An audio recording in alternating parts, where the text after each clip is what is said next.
town did was implement the conditions of the EPA grant. EPA then audited the grant and didn't find the violation that we're alleging that we've committed. So we don't agree with it. Well, that's fine. We'll let the EPA decide that, because I will contact them tomorrow morning and let's see who's right and who's wrong. And I do have one other thing to say about the rate. I know there was one gentleman who was talking about Florida, and I'm not sure.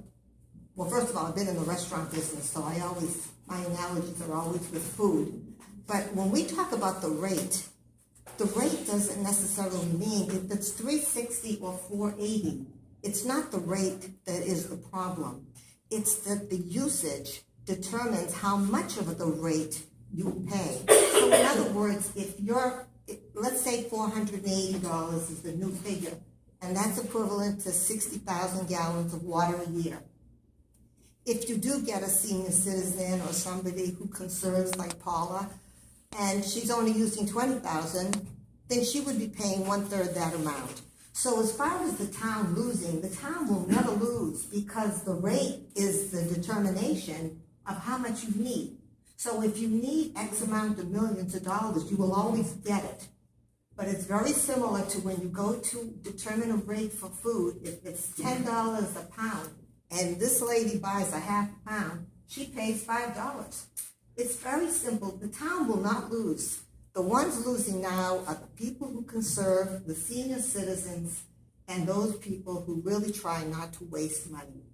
And as far as the consultant, I would like to know, was the consultant aware that we are part of the Step 3 grant conditions and not the same as any other community in this town, in this state?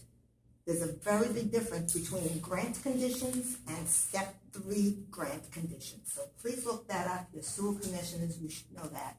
Thank you for your time. And I would like someone to check with EPA, because I am.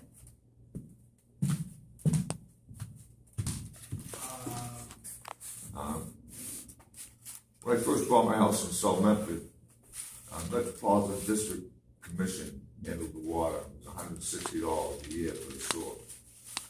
In the 80s, Governor Dukakis came up with the Massachusetts Water Resources Authority, and my sewer bill went to $1,800 a year.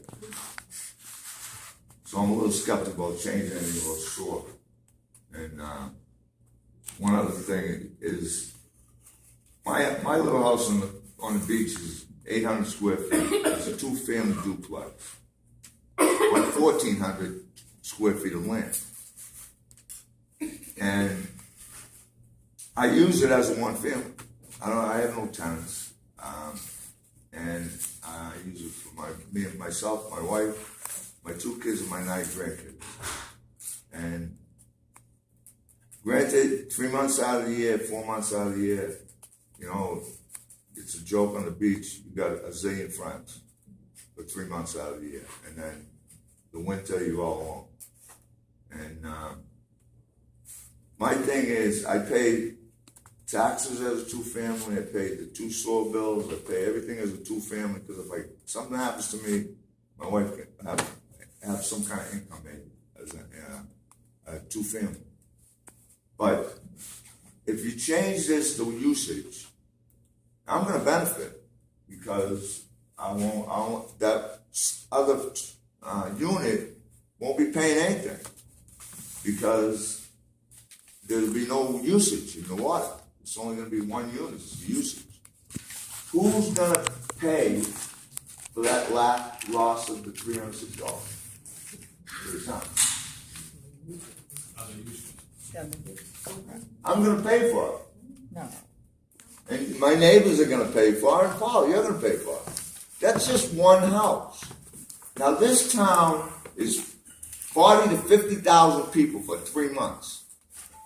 Then it goes, boom. You live on a beach. You can play football on North End Boulevard now. Right? Who's going to pay for the other 33,000 people that aren't here?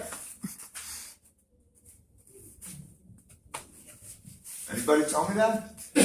Who's going to pay for that? The ones who are using more water. Who's going to pay for the 33,000 flushes every day?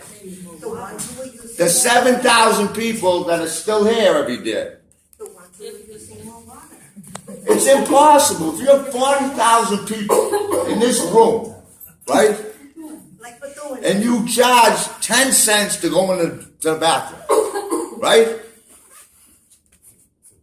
And it costs a fixed rate to run that bathroom.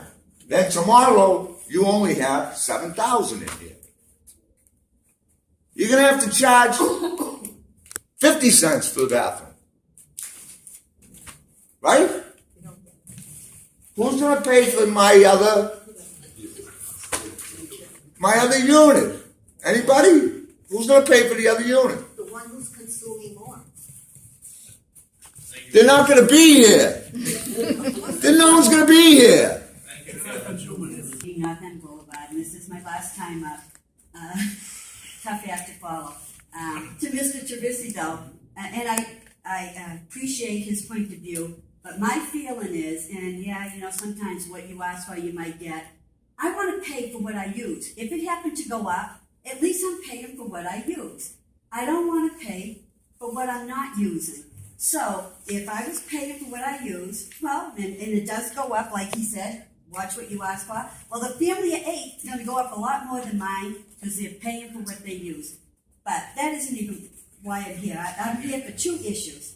I worked for the government for over 30 years, and the very first slide that you were showing about the projections going out 5 years, well, we used to do that going out 5 years. That was part of my job. And the rule of thumb with most governments, if not all of them, is if you start to cut, they're going to cut your budget, which would mean, in this case, taxes would go down, water bills would go down. So you better project as much as you can. I happen to notice, I think, 100,000 for vehicles. I don't have the slide, so I don't know everything. But everybody knows that if the money wasn't there, you wouldn't spend 100,000 for vehicles. But if you don't put it in, it's going to get cut down. I used to put in training. I used to put in overtime, because if I didn't, my budget would be cut down.